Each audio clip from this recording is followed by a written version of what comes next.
to be your best self, you have to make investments in your spiritual, mental, and physical well-being. So that's your body, mind, and spirit, body, mind, and soul. The body being the vehicle that is going to carry you through this experience called life. The engine is your mind, and the soul, your fuel. You are and will always be your most valuable asset. Welcome to the Me Inc. podcast, a series of conversations with individuals living happy, healthy, and engaged lives, while exploring the importance of emotional intelligence to thrive in this ever-changing world. My name is Nigel Franklyn, a CPA, MBA, and a certified emotional intelligence coach. My mission and passion is to enable others to be that best version of themselves by understanding the importance of making investments in their physical, mental, and spiritual well-being. Let's start the show.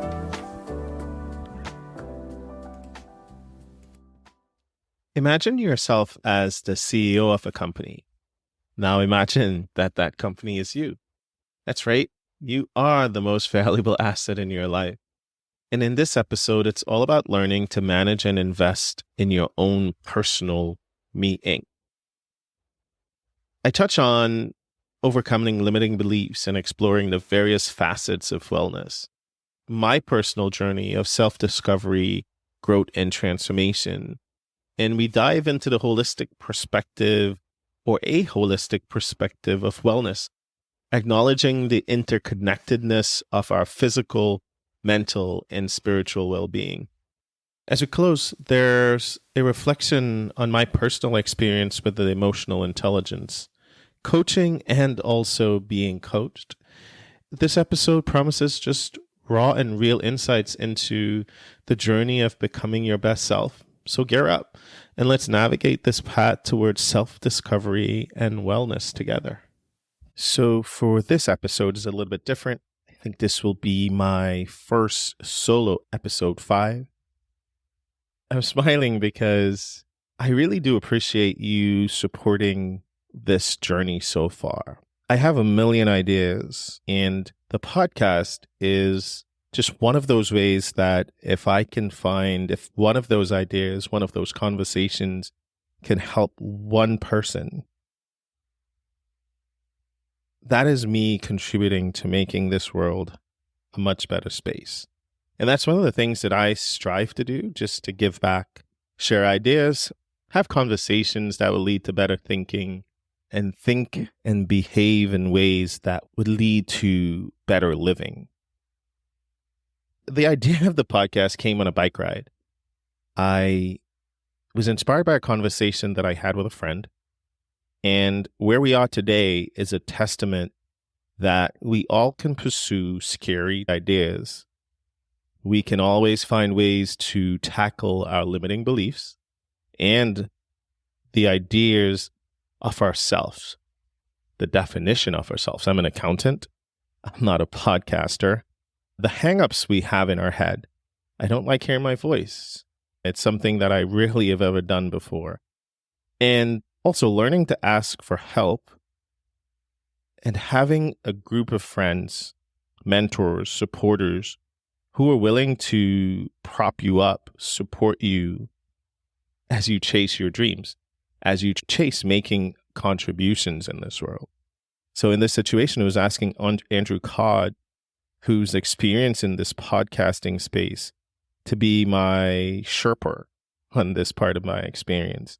And then Tom Stuker being willing enough to fly with me to Ireland for 12 hours to tape the first episode of the podcast. So with a heart filled with gratitude, I figured this would be a good time to stop and talk about the Me Inc. concept, where it came from, what it constitutes, and how emotional intelligence plays into this entire conversation. I want to share a little bit about who I am, how I've gotten to where I am today, and how I'm going about managing me. So we go into the concepts of Me Inc. We will also chat a little bit about emotional intelligence and the work that I'm doing in that space.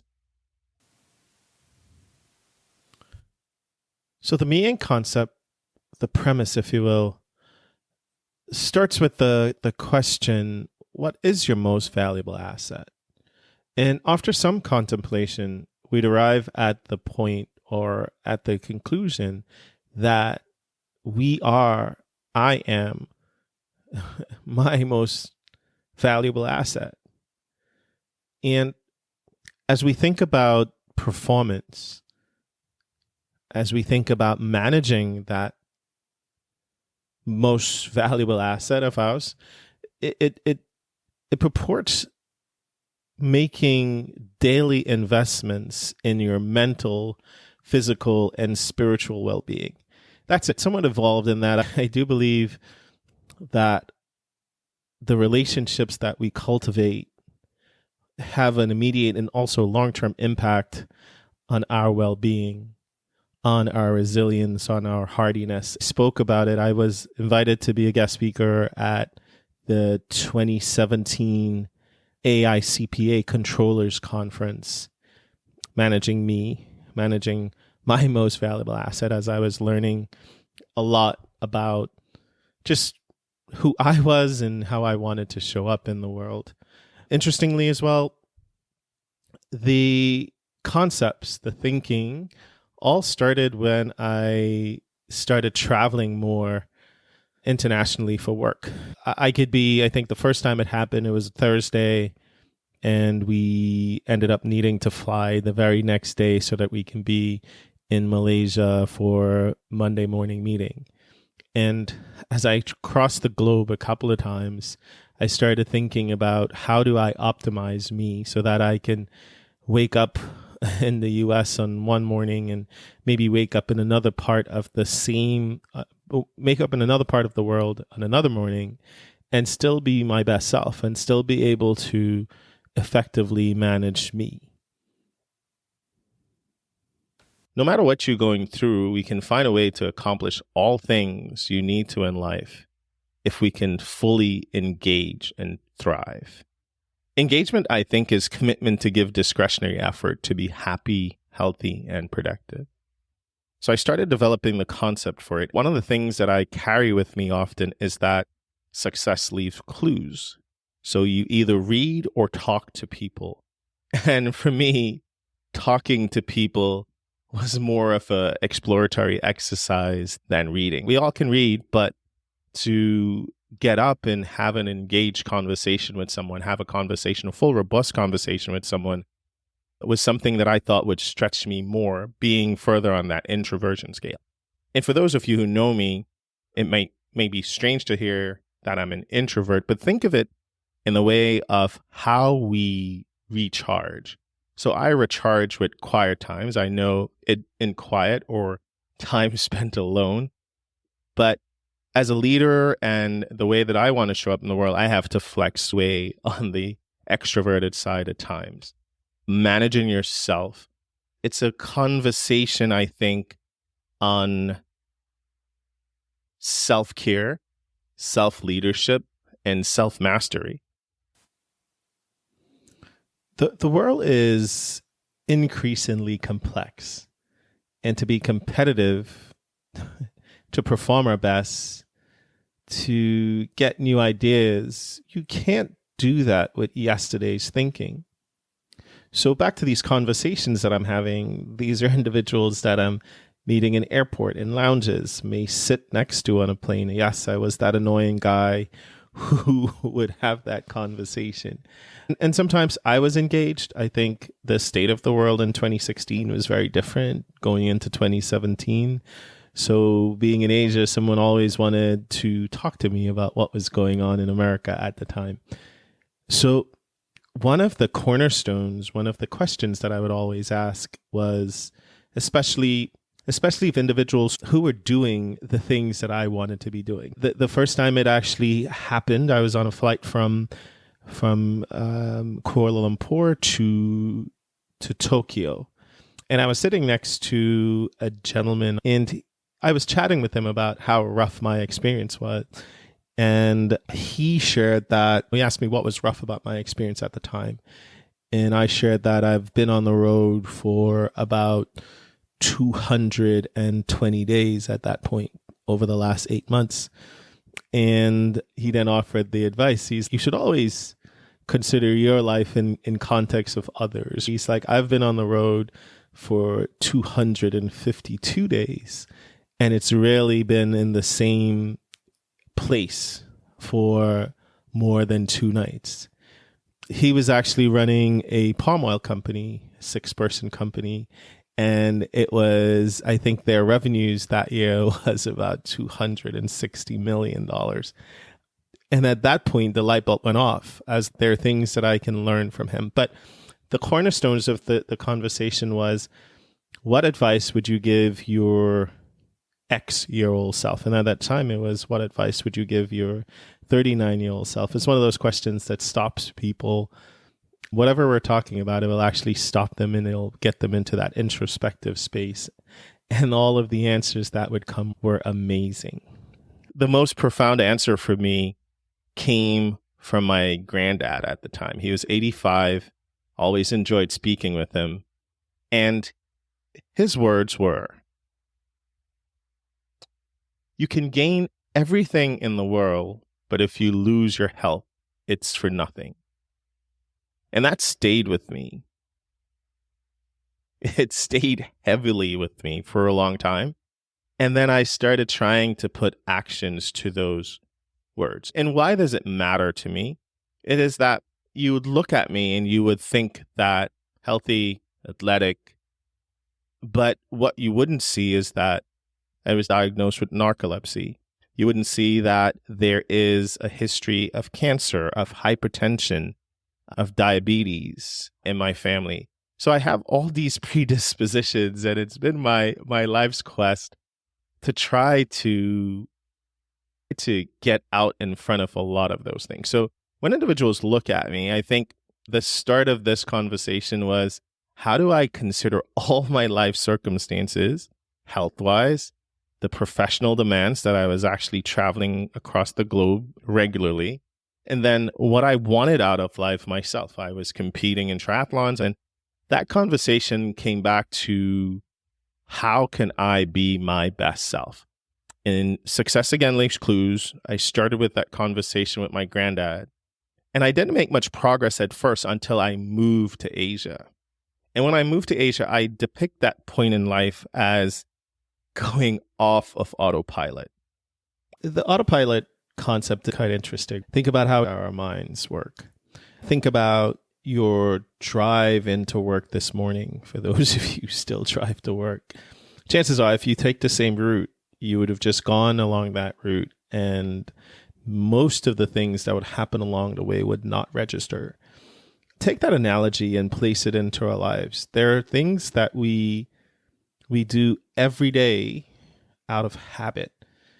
We do every day because that's just how we accept life.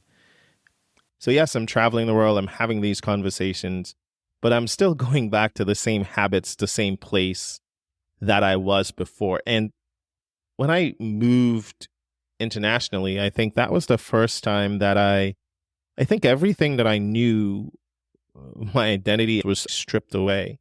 I wasn't able to speak the language. So that quietness sent me internally into exploring a little bit about not more who I was. I was almost 40 years old at the time, so pretty fixed in who I thought I was.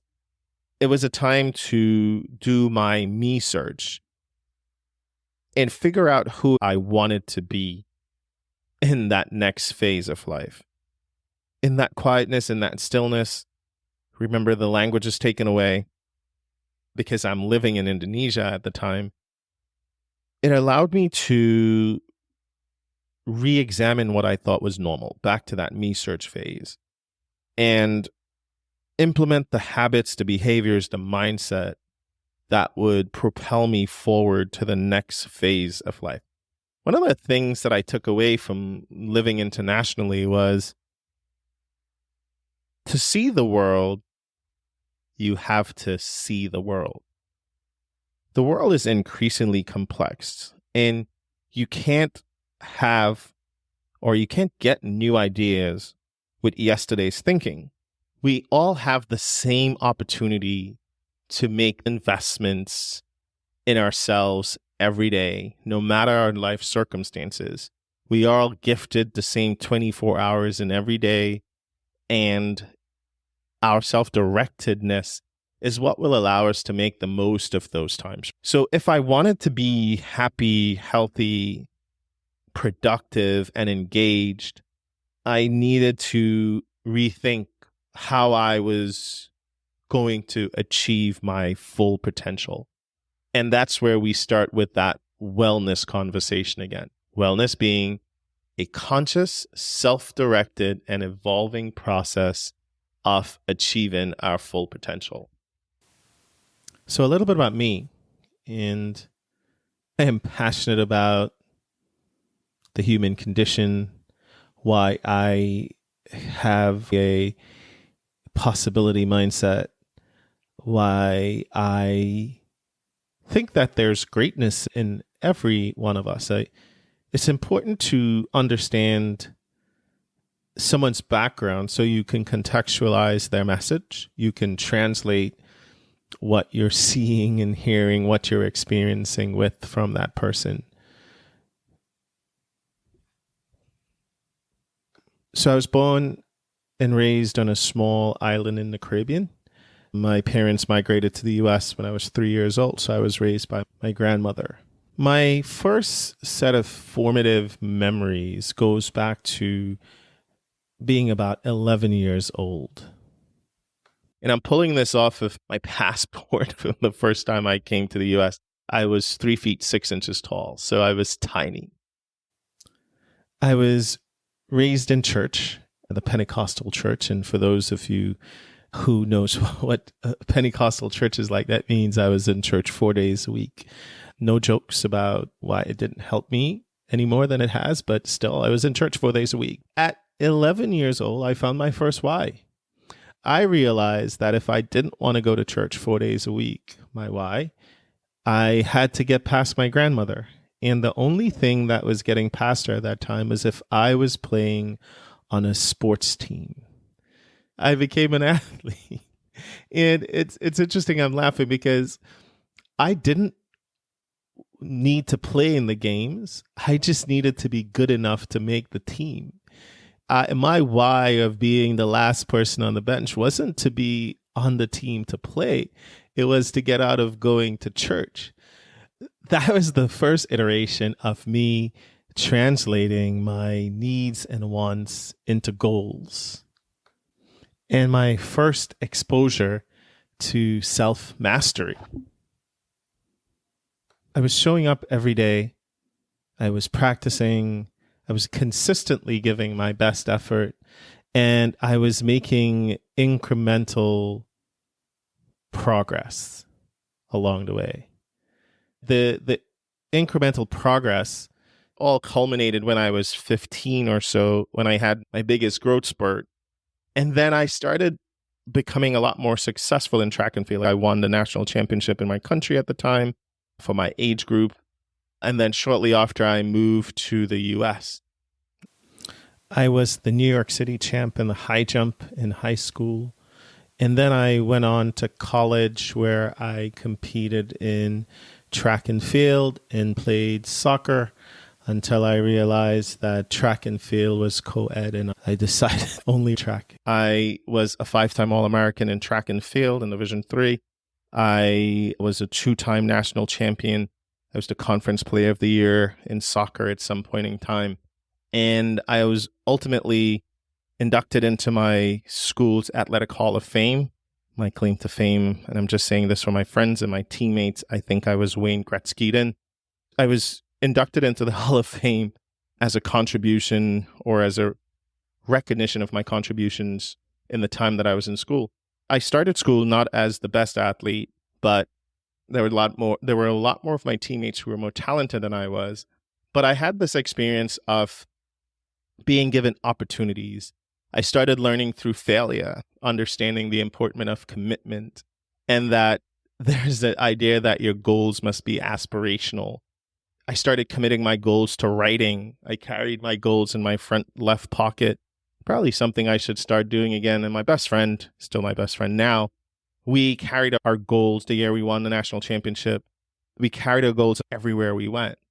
But what I actually grabbed from those few years, and I would say that success came through commitment, dedication, hard work, and patience. I spent my entire first year jumping in the high jump, and I didn't make open and height my first year. And most of the work that we did was around the visualization. So although I wasn't there, it was always getting myself to imagine I was in a place that I never been before.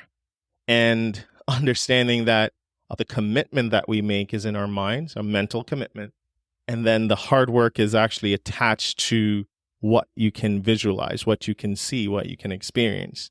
I went to school, I had a full load of classes, I sold shoes, worked out 6 or 7 days a week, and participated in church activities. What came from it was that the idea of commitment, motivation, self-confidence, self-control. And as I got older, I added in the concepts of patience and gratitude as helping you along the journey. Graduated from college with an accounting degree. I went on to work as an accountant. I've been an accountant for the last 2 decades or so. But this human development, human behavior, human potential is something that I've always been curious about. And I think one of the things that I grabbed along the way as I traveled more was the idea that the change of behavior that will serve me the most powerfully is understanding the importance of curiosity and taking a little bit of advice along the way. So learning through others. Most recently, I've graduated from Cornell with my MBA.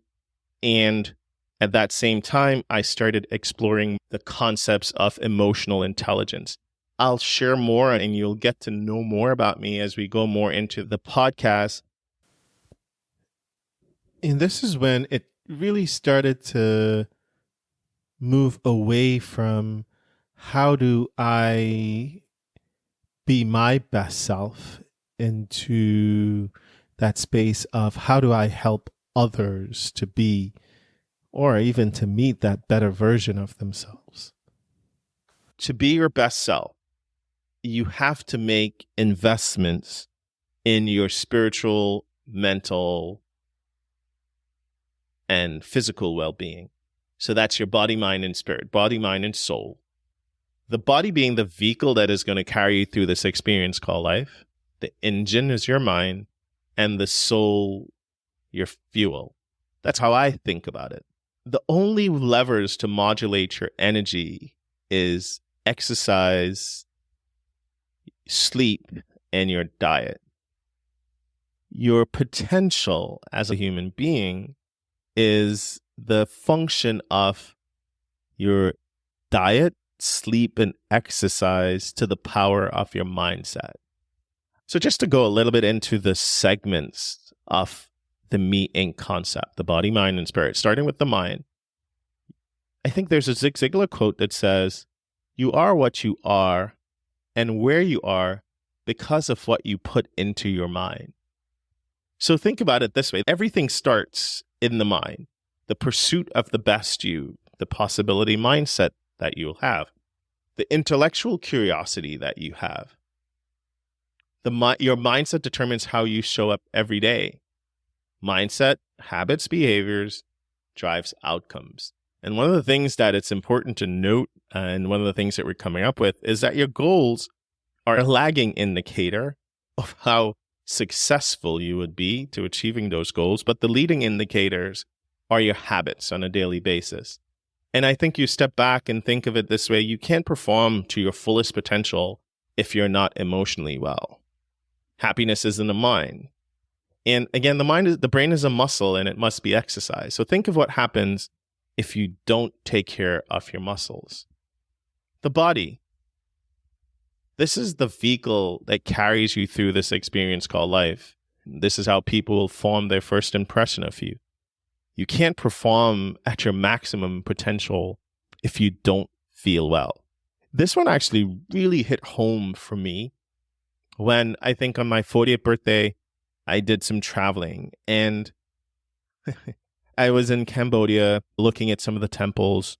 I think I was not at Angkor Wat, but and I don't remember the exact one, but there was another temple. I met an older couple from the US who had waited until retirement to take this dream trip. And here they were, and their bodies wasn't able to carry them on that part of the journey. So they were tired. It was hot. And that was that time where the light bulb went off for me that I have to do things while my vehicle or that vehicle that I have is still able to get me there. And then moving on to the soul. Without a purpose, you are destined to lose direction. So I think resilience, seeing more than what's just in front of you, is that finding the things that bring you joy, finding the things that help you to know that this daily vocation, this daily grind that we're on is for something to feel good, giving back by sharing your successes. What helps you to recover and rejuvenate you? What gets you excited even in the face of obstacles? So if you take a few seconds, think about one positive thing that has happened for you today. And just think about maybe one thing that made you smile. And once you're smiling, just stop and just see how it feels, see what goes through your body. But I think those three principles, those three legs, were where we started. So it's the mind, the body, and the soul, mental, physical, and spiritual well-being. And I think one of the things that I've added, the relationships that we have as well should be factored into this conversation. And when I say that, the support that you have when you have the ideas, going back to where we started, the friend group, the people who will push you forward, the people who would remind you that the negative moments that you're going through now are not okay, are not permanent. So there is another part of it that we're not necessarily going to go into. But what I want to share is some of the nuggets that I gained on how I can actually improve my mental, physical, and spiritual well-being. I'll share next pointers in the mindset shift that I thought was really helpful for me to continue to grow, manage, and lead me. The things that I found are pillars to being just a little bit better every day. So the first one, mindfulness. The mindset change, it isn't that weird. Science now shows that meditation, that awareness that we can also add through our daily activities, increases our focus, our ability to concentrate in the moment. It increases our awareness, ability to recognize internal and external distractions. It enhances the ability to direct our intention, the ability to separate your response or our response from the impulses that we've had. Also, science also shows that in a positive mental state, we perform 33% better cognitively. So there's a lot to do in this new space with a new cult following that is around mindfulness and meditation. So mindfulness, meditation, let's call it just breathing deeply, slowing things down, and adding calm to your day. It's actually one of the easiest ways to take control of our autonomic nervous system. Physical exercise, mindset shift. What you did in high school doesn't matter, and you don't really need a gym. I think in this situation, we're often chasing some version of ourselves, a younger version of ourselves. We're often thinking of the perfect situations for us to be able to exercise. But since the body creates its own energy, sitting still, like the body in motion stays in motion. So once you stop moving, you will actually stop creating your own energy. Exercise is a medicine. Hypertension, diabetes, the common cold. There are studies that would show that they are positive benefits that exercise will actually have in decreasing the likeliness of occurrence of those three that I just mentioned. Plus, it isn't that complicated. Just do something, get active, but slowly and carefully, because you shouldn't be chasing that some other version of yourself.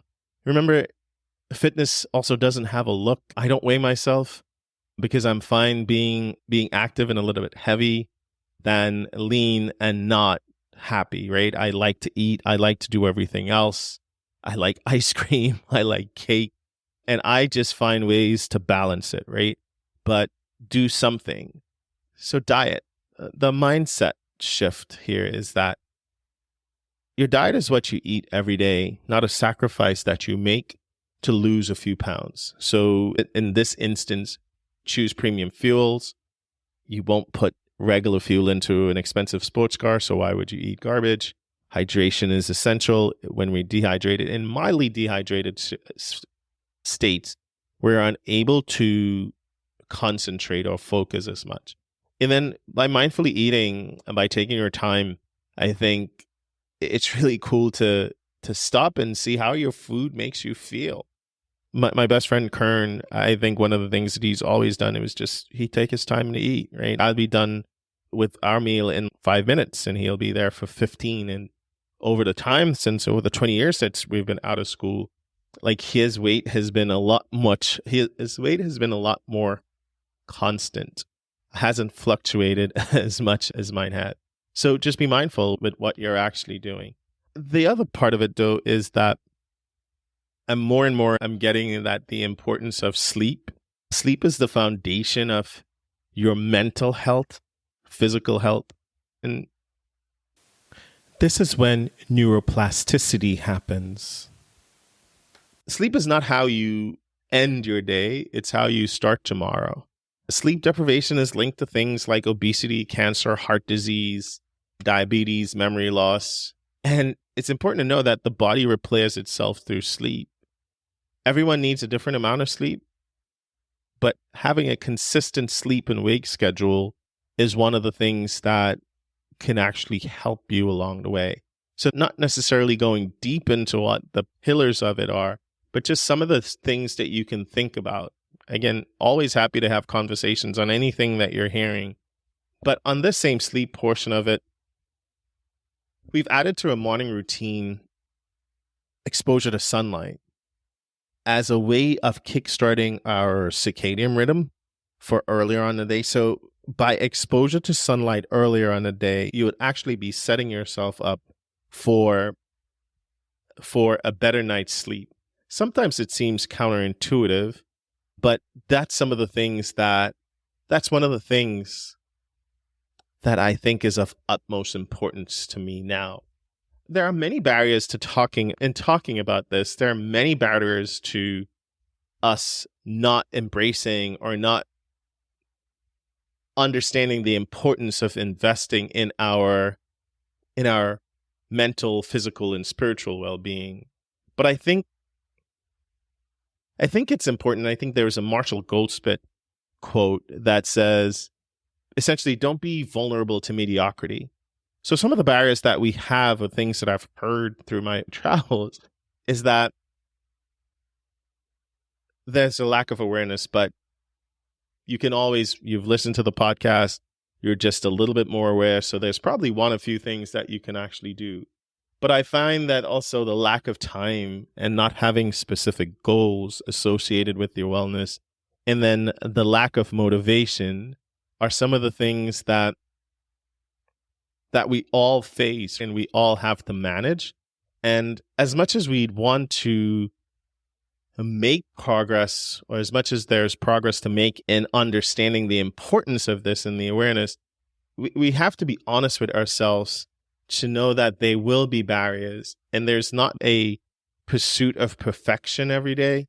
It's a pursuit of 1 millimeter shifts every day. Small gains, small progress, small shifts compounded over the rest of your life to make you just that little bit better. I just want to talk just for 2 seconds on some of the barriers that you'd have. So time, we all have the same 168 hours in every week, and we can actually plan and budget it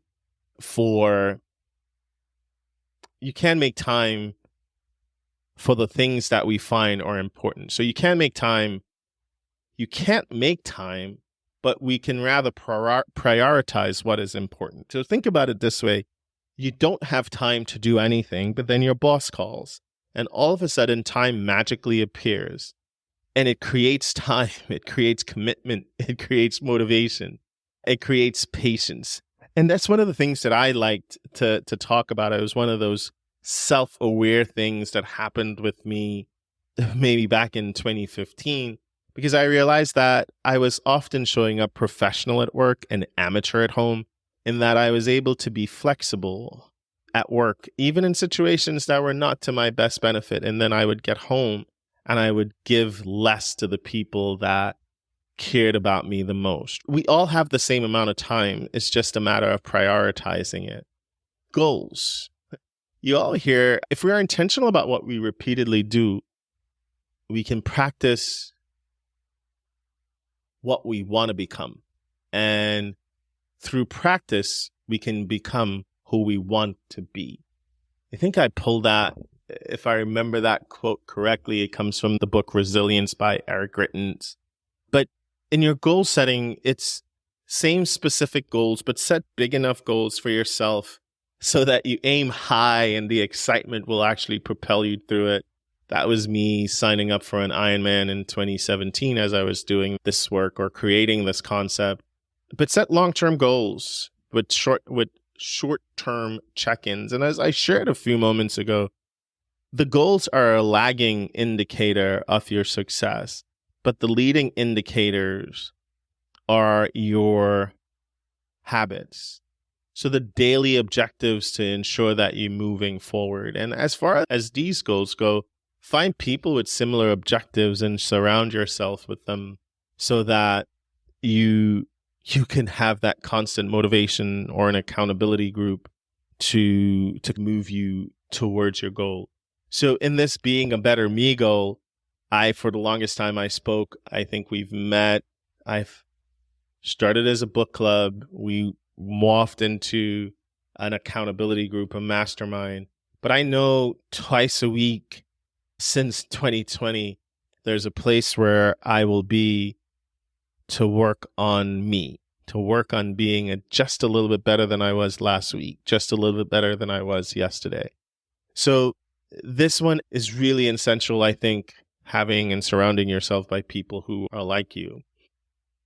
Motivation, another barrier. I think motivation isn't permanent, and it's easy to be motivated to do easy things and the things we enjoy. But there's this Jerry Seinfeld quote that kind of propels me forward. And what he shared was that he doesn't do things expecting to always enjoy them, but he is curious to know what works for others, to learn what works for others.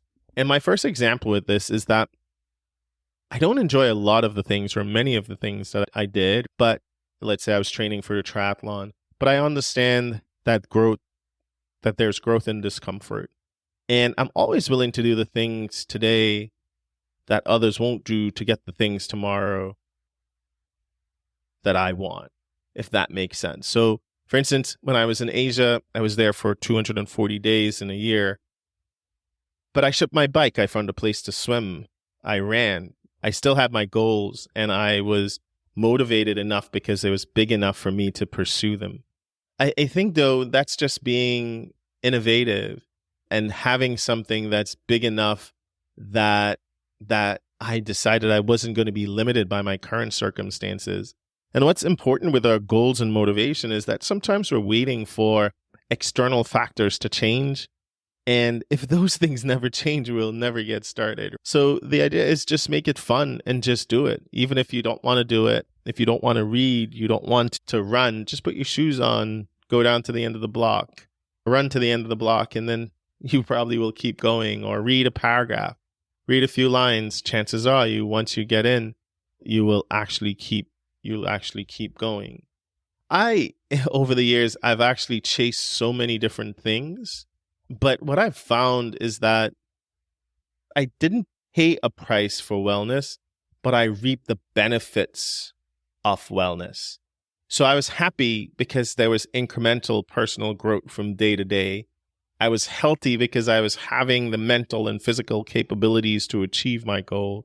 I was productive because I was achieving my goals personally and professionally. And overall, I was engaged because I was committed to giving that discretionary effort to be happy, healthy, and productive.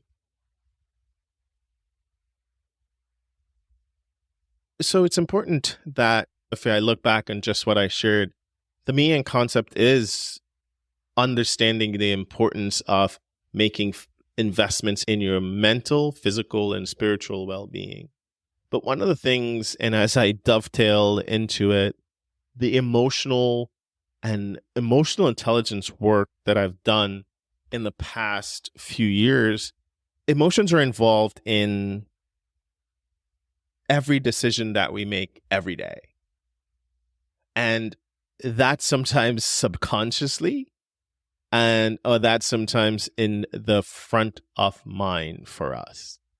I think it was in 2015, I was doing triathlons, and I was being coached by Coach David, who was on the second episode of the podcast. And he wanted to know what motivated me. His question to me was, what motivated me? And introduced me to my first emotional intelligence assessment. And Dr. John Hughes, who was the guest on the third episode of the podcast, he did my first assessment in 2015. And I remember it clear as day. I just finished my first assessment, or my first debrief, and maybe a few days before, he recommended a book, Search Inside Yourself, which I highly recommend. It's about the mindfulness program at Google. But I think as I was working through the report and what some of the action points that came out for me, I just spent about an hour and a half in a meeting that I did not enjoy, that I didn't think I should be there. And remember when I started, I talked about having narcolepsy. So narcolepsy is not that idea of just passing out, but it's a protein deficiency in the brain where you have a hard time negotiating night and day, especially when you're under stress. So that idea of managing myself, managing how I show up every day, is a consequence, or it's one of those things that I actively have to do. So if I'm not engaged, then you can have narcoleptic episodes. But I have to manage myself. I have to stay engaged. And this is a meeting that was an exercise in futility. And I left that meeting.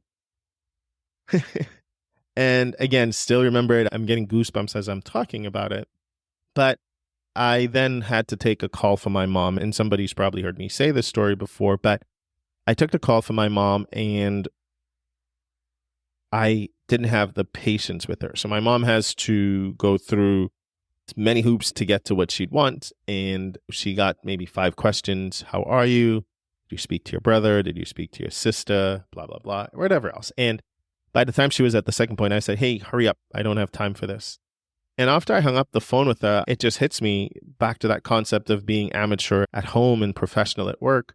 I realized that I was giving less discretionary effort, less effort to the people who mattered the most to me. And from that day, I shifted and I started working on how I would show up, not just for myself, but for the people who mattered most to me.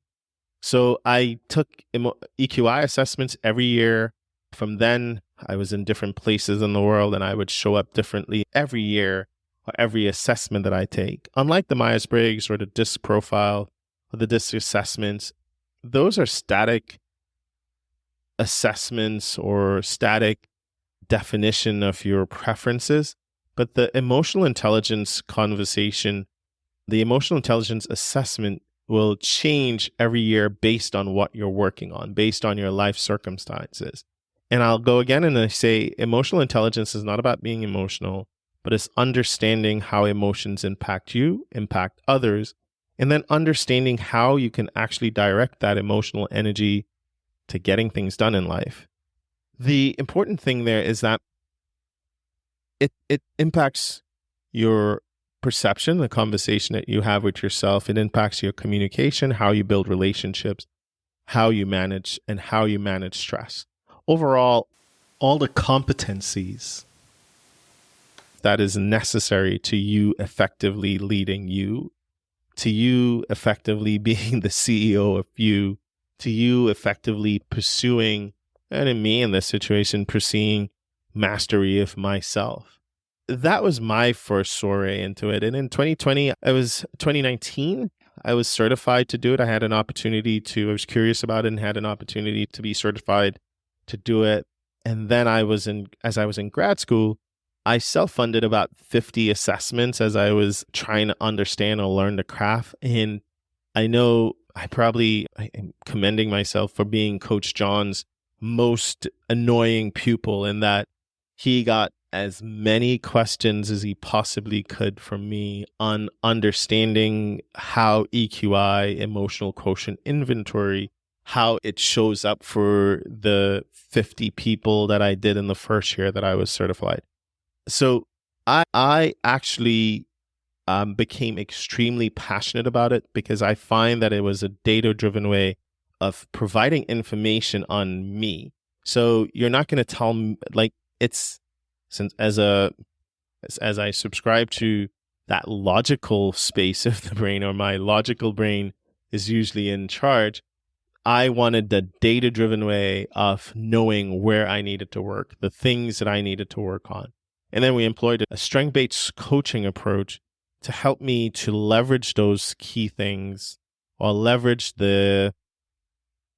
my strengths from my EQI assessment to accelerate my progress through different phases of life. And when I say different phases of life, the personal and professional aspects of life. What I learned in my early EQI assessments, and tying it back into me sharing my background and how successful I was athletically, it was that although I was doing well, I had some really harsh conversations with myself. And it wasn't that as a first generation college grad, I put a high value on everything. And maybe at times, because the triple jump that I was doing is a very precise activity, a precise event, I didn't want to make mistakes. So it wasn't that I wanted to be right all the time, is that I didn't want to make mistakes. So whenever I made mistakes, I would beat myself up, and I didn't necessarily rebound as quickly from it. What's important though is that as I've learned to appreciate me, as I've learned to see me and understand me and like me, what I've realized is that negative voice became my limiting beliefs that would always pull me back to my comfort zone. I also learned that although I was feeling a lot, I didn't have a constructive way of expressing how I was feeling from moment to moment. Also, I cared about people, but I wasn't assertive enough to set the boundaries that relationships or interactions weren't going to negatively impact me. Also, in that space of impulse control, going back to those limiting beliefs, I would ask more questions, or I would delay doing things.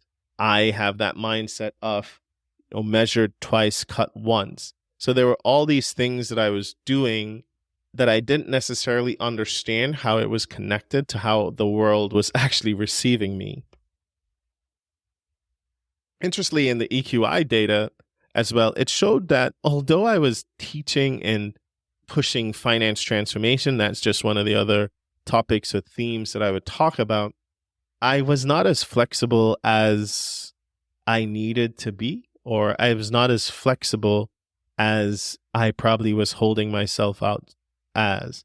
I appreciated stability. I appreciated knowing where things would be, but I often flexed in that flexibility space, pardon the play on words, so that I can show up in the way that was necessary for the groups that I was leading.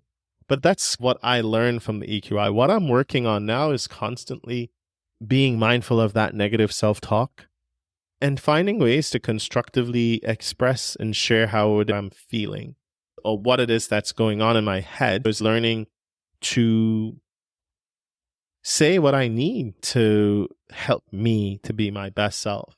So what's for me, I think right after grad school, started or shared the idea I do coaching, performance coaching using the emotional quotient inventory 2.0 as the foundational self-awareness tools, and been able to work with clients using that data-driven way to help individuals and teams be that best version of themselves to propel themselves forward. What's coming for me? I'm continuing to do this podcast, wanting to make sure that I continue to show up in this world, show up in the spaces that I operate in, and just being able to help someone be a little bit better than they were yesterday. I am grateful for the opportunity to do something like this. I am grateful for all the support that individuals have provided and have given me. Going back to my humble beginnings, this is in so many ways a dream come true, in that I'm able to find my voice, but also in that space where I'm hoping that my words, my ideas will have a positive impact on someone somewhere in the world. That's the concept. To be your best self, it's necessary to make investments in your physical, spiritual, and mental well-being. Thank you. I appreciate you listening to this episode. This was my first time doing a solo episode. If you find value in what you've heard today, please like and share it. And don't hesitate to reach out to me if there's anything that I can do to be of service. Nigel at meinc.help.com or Nigel Franklyn Way on Instagram. Super excited to share that the next episode, the guest will be Tom Stuker. Well, the legendary Tom Stuker, Mr. 23 million miles on United Airlines. Excited to talk about the life and times of Tom. Until then, thank you for your mental energy.